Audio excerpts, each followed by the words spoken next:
ദുബായിൽ റീസെൻ്റ് ആയിട്ടുള്ള പാർട്ടീഷൻ്റെയും ബെഡ് സ്പേസിൻ്റെയും ഇഷ്യൂസിൻ്റെ ഒരു ക്ലാരിഫിക്കേഷൻ വീഡിയോ ആണ്. എന്താണെന്ന് പറഞ്ഞു കഴിഞ്ഞാൽ, ഒന്ന് നിങ്ങൾ മനസ്സിലാക്കേണ്ടതെന്ന് പറഞ്ഞു കഴിഞ്ഞാൽ, ഒരു 1 ബെഡ്റൂം ആയാലും 2 ബെഡ്റൂം ആയാലും അതിനകത്തൊരു കപ്പാസിറ്റി ഉണ്ട്. ഒരു ബെഡ്റൂമിനകത്ത് എത്ര ആൾക്കാർ താമസിക്കാം എന്നുള്ളത്. സോ അതിനേക്കാൾ മുകളിൽ ആൾക്കാർ താമസിക്കുമ്പോഴത്തേക്ക് ഉണ്ടാകുന്ന പ്രോബ്ലംസ് ഒന്ന് സംബന്ധിച്ചിടത്തോളം ഞാൻ പറയുകയാണെന്നുണ്ടെങ്കിൽ, ഒന്ന് വൈദ്യുതി വൈദ്യുതി ഉപയോഗിക്കുന്നത് കൂടുതലാവുകയും അതുപോലെ തന്നെ അത് കൂടുതലാവുന്നതിനനുസരിച്ച് അതിൻ്റേതായ രീതിയിൽ ഉള്ള ആക്സിഡൻറ്റ്സ് സംഭവിക്കാനും സാധ്യതയുണ്ട്. അതുപോലെ തന്നെ നമ്മൾ ഗ്യാസ് ഉപയോഗിക്കുന്നതും എല്ലാ കാര്യങ്ങളും ഉപയോഗിക്കുന്നതിനനുസരിച്ച് അതിൻ്റെ ആക്സിഡൻറ്റ്സ് സംഭവിക്കുകയും അത് നിങ്ങളുടെ സേഫ്റ്റി തന്നെ അതിനെ ഒരു ഇതാവുകയും ചെയ്യും. നിങ്ങളുടെ സേഫ്റ്റി തന്നെ കോംപ്രമൈസ് ചെയ്യുന്ന രീതിയിലാവുകയും ചെയ്യും. ഇനി വേറെ കാര്യങ്ങൾ എന്തൊക്കെയാണ് നടക്കുന്നതെന്ന് പറഞ്ഞു കഴിഞ്ഞാൽ, ഇല്ലീഗൽ കുറേ കാര്യങ്ങൾ ഇതിനകത്ത് നടക്കുന്നുണ്ട്. സോ ഒരു പാർട്ടീഷനകത്ത് ഇപ്പോൾ ഒരു റൂമിനകത്ത് മാക്സിമം ഒരു 3 പേരോ 4 പേരോ ആണ് താമസിപ്പിക്കാമെന്നുണ്ടെന്നുണ്ടെങ്കിൽ ആക്ച്വലി അതിനകത്ത് താമസിപ്പിക്കുന്ന 8ഉം 12ഉം 16ഉം പേരുകളാണ്. ഇതിനകത്ത് ലീഗലി പാർട്ടീഷൻ ചെയ്ത് താമസിപ്പിക്കാൻ പറ്റുന്ന ഓപ്ഷൻസും ഉണ്ട്. അതായത് ലീഗലി നിങ്ങൾക്ക് പെർമിഷൻ എടുത്ത് ലീഗലി ഒരു ലൈസൻസോടുകൂടി നിങ്ങൾക്ക് പാർട്ടീഷൻ ചെയ്യാവുന്നതും ഉണ്ട്. അപ്പം അങ്ങനെയും ചെയ്ത് ബിസിനസ് ചെയ്യാവുന്നതുണ്ട്. പക്ഷേ അതിനും പ്രത്യേകിച്ച് ദുബായ് മുനിസിപ്പാലിറ്റിയുടെ ഒരു പെർമിഷനോടുകൂടി മാത്രമേ ചെയ്യാൻ പറ്റുള്ളൂ. അപ്പം ഈ കാര്യങ്ങളെല്ലാം നിങ്ങൾ മനസ്സിലാക്കി ചെയ്താൽ മാത്രമേ കാര്യമുണ്ടാവും. പിന്നെ ഇതിനകത്ത് വേറെ കാര്യങ്ങൾ ഹരാസ്മെൻറ്റ് നടക്കുന്നത് എങ്ങനെയെന്ന് പറഞ്ഞു കഴിഞ്ഞാൽ, ഞാനും ഒരു പാർട്ടീഷൻ ലൈഫിൽ തുടങ്ങിയ സമയത്ത് പാർട്ടീഷനിൽ നിന്നിട്ടുള്ള ആളാണ്.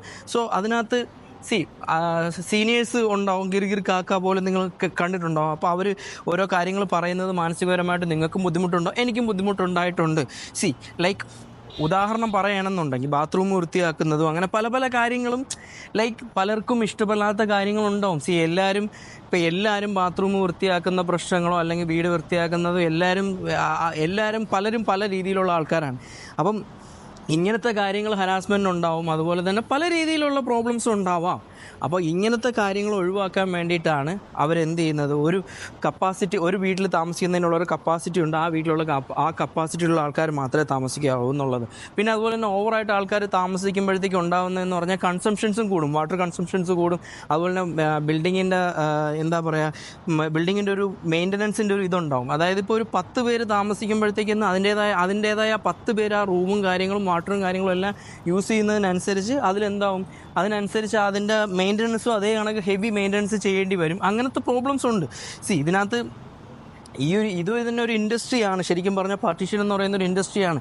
പക്ഷേ ലീഗലായിട്ട് ചെയ്യുന്ന ആൾക്കാരുണ്ട്, ലീഗലായിട്ട് അതിനെ പാർട്ടീഷൻ ചെയ്ത് ലീഗലായിട്ട് ചെയ്യുന്നതുമുണ്ട്. സോ ഒബ്വിയസ്ലി അതിനകത്ത് ഇത്ര ആൾക്കാർ താമസിക്കുന്നുണ്ട്, ഇത്ര ആൾക്കാർ അതിനകത്ത് ഓൾറെഡി ഗവൺമെൻറ്റിന് മനസ്സിലായി ഇത്ര ആൾക്കാർ താമസിക്കുന്നുണ്ടെന്നുള്ളത്. ഇനി നിങ്ങൾക്ക് അറിഞ്ഞുകൂടാത്തൊരു കാര്യം ഞാൻ പറഞ്ഞുതരാം. എല്ലാ ബിൽഡിങ്ങും ഇൻഷുർഡ് ആകുമ്പോഴത്തേക്ക് ഒരു ബിൽഡിങ്ങിനകത്ത് എത്രത്തോളം കോ ഓക്യുപ്പൻസ് ഉണ്ടെന്നുള്ളത് അവർക്ക് മെയിൻലി ഇൻഷുറൻസുകാർക്ക് അറിയാൻ പറ്റും. ഇത്രയാണ് കോ ഓക്യുപ്പൻസ് ഉള്ളത്. ആ ഓക്യുപ്പൻസിൻ്റെ ഇൻഷുർഡ് മാത്രമേ കിട്ടത്തുള്ളൂ. നിങ്ങളത് മനസ്സിലാക്കാനുള്ളത് കൊണ്ടാണ് നിങ്ങൾക്ക് പറഞ്ഞു തരുന്നത്. ഇപ്പം ഒരു ബിൽഡിങ്ങിനകത്ത് ഒരു റൂമിനകത്ത് ഒരു 1 ബെഡ്റൂമിനകത്ത് മാക്സിമം 4 or 5 ആൾക്കാർ മാത്രമേ താമസിക്കാൻ പറ്റുള്ളൂ. ദുബായ് റെസ്റ്റ് ആപ്ലിക്കേഷനിനകത്ത് മോസ്റ്റ്ലി ഇതിനകത്ത് നമ്മൾ എഗ്രിമെൻ്റ് ഉണ്ടാക്കുമ്പോഴത്തേക്ക് അതിനകത്ത് 4 പേര്, അത് എത്ര പേര് താമസിക്കുന്നുണ്ടെന്നുള്ളത് അതിനകത്ത് മെൻഷൻ ചെയ്തിരിക്കണം. എന്നാൽ മാത്രമേ അതിനകത്ത് എഗ്രിമെൻ്റ് ഉണ്ടാക്കാൻ പറ്റുള്ളൂ. സോ ഇങ്ങനെയുള്ള കുറേ കാര്യങ്ങൾ നിങ്ങൾ മനസ്സിലാക്കാനുണ്ട്. അതുകൊണ്ടാണ് നിങ്ങൾ ഇതാക്കുന്നത്. ഇനി ഇതിനകത്ത് വേറൊരു പ്രോബ്ലം ഉള്ളതെന്ന് പറഞ്ഞു കഴിഞ്ഞാൽ, ലോ ഇൻകത്തിലുള്ള സാലറിയിലുള്ള ആൾക്കാർ എങ്ങനെ ഇത് സഫർ ചെയ്ത് പോകും എന്ന് നോക്കുമ്പോഴത്തേക്ക് അതൊരു ഇമ്പോർട്ടൻ്റ് ആയിട്ടുള്ള കാര്യമാണ്. ലോ ഇൻകത്തിലുള്ള ആൾക്കാർ സഫർ ചെയ്ത് പോകുന്നതെന്ന് പറഞ്ഞു കഴിഞ്ഞാൽ മെയിൻലി നിങ്ങൾ നോക്കാനുള്ളത്, ഒന്ന് ലോ ഇൻകം സാലറിയിൽ നിങ്ങൾ അക്സെപ്റ്റ് ചെയ്യാൻ പറ്റാതിരിക്കുക. 2 അക്കോമഡേഷനും കൂടെ തരുന്ന കമ്പനീസിനെ ചൂസ് ചെയ്യാൻ നോക്കുക. അതുപോലെ തന്നെ പിന്നെ ലോ ഇൻകം സാലറിയിലുള്ള ആൾക്കാർക്ക് വേറെ അതുപോലെ ഗവൺമെൻറ് പുതിയ കാര്യങ്ങൾ എന്തായാലും കൊണ്ടുവരും. കാര്യം ഇപ്പോഴുള്ള സ്ഥിതിക്ക് നിങ്ങൾ ഓൾമോസ്റ്റ് ഒരു 3 or 4 പേര് ചേർന്ന ഒരു സ്റ്റുഡിയോ എടുക്കുക.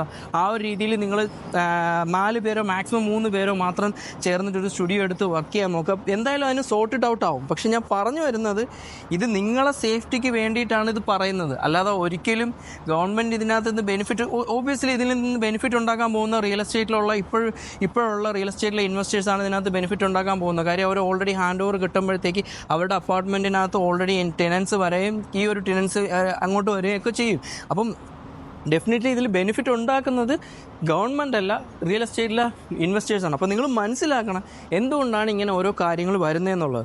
ഒബിയസ്ലി നിങ്ങളെ സേഫ്റ്റി ഈ കാര്യങ്ങൾ കൊണ്ടാണ്, കൺസേൺസ് ആണ്. സോ ഒരു ബിൽഡിങ്ങിനകത്ത് ഒരു ഫയർ ആക്സിഡൻറ്റ് ഉണ്ടായി കഴിഞ്ഞ് കഴിഞ്ഞാൽ ആ ഒരു റൂമിന് മാത്രമല്ല അത് അഫക്റ്റ് ചെയ്യുന്നത്, ഹോൾ ബിൽഡിങ്ങിനെയാണ് അഫക്റ്റ് ചെയ്യുന്നത്. ലാസ്റ്റിൽ മറീനിൽ എന്താ സംഭവിച്ചതെന്നുള്ളത് നിങ്ങൾക്കറിയാം.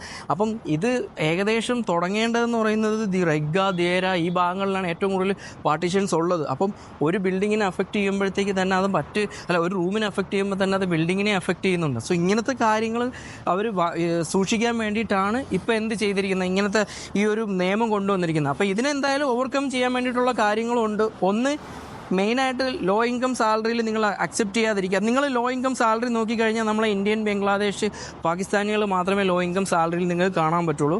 ഹൈ ഇൻകം സാലറിയിലുള്ള ആൾക്കാർ നോക്കുക. അതുപോലെ തന്നെ ഒരു ഇൻകം മാത്രം നോക്കാതെ മറ്റ് പാസീവ് ഇൻകങ്ങൾ മാത്രമേ മാറ്റി നോക്കാൻ ശ്രമിക്കുക. അപ്പോൾ ഇങ്ങനത്തെ കാര്യങ്ങൾ ശ്രദ്ധിച്ചു കഴിഞ്ഞാൽ മാത്രം നിങ്ങൾക്ക് ഇതിനകത്ത് സർവൈവ് ചെയ്യാൻ പറ്റുള്ളൂ. സോ ഇത് ഏകദേശം പാശ്ചാത്യ രാജ്യങ്ങൾ പോലെ ആയിക്കൊണ്ടിരിക്കുകയാണ്. GCC എന്ന് പറയുന്നത് മറ്റ് പല രാജ്യങ്ങൾ പോലെ ആയിക്കൊണ്ടിരിക്കുകയാണ്.